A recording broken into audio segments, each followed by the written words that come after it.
parfois, il y a des tableaux qui sont pas des tableaux d'ailleurs, c'est une installation là en l'occurrence, euh, comme chez Damien Hirst, qui fait partie donc cet anglais qui fait partie du mouvement dit des Young British Artists dans les années 80-90, qui sont plus si young que ça maintenant, mais qui sont toujours british.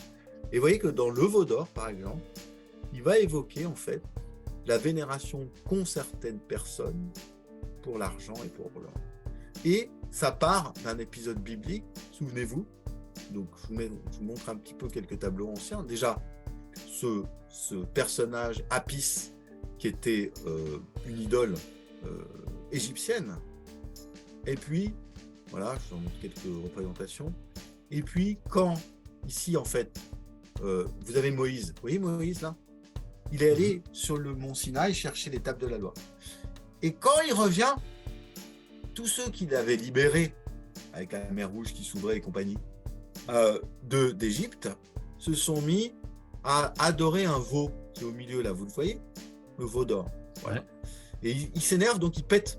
C'est comme ça qu'elles sont cassées, les tables de la loi. Il n'est vraiment pas content, Moïse. Alors, ce qui est très, très drôle, évidemment, c'est qu'on a mis les deux commanditaires au premier plan, et ceux qui ont acheté le tableau, qui sont habillés façon Renaissance. Tout le monde est plus ou moins, d'ailleurs, habillé façon Renaissance.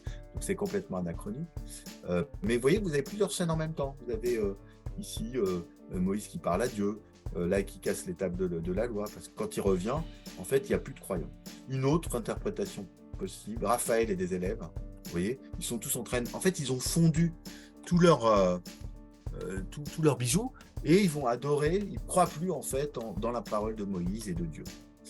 Alors voilà, je vous montre encore quelques interprétations possibles. C'est amusant aussi de voir sur un même thème quantité d'œuvres qui sont sous-jacentes en fait à ce thème-là et qui vont être prises littéralement en fait par Damien Hirst.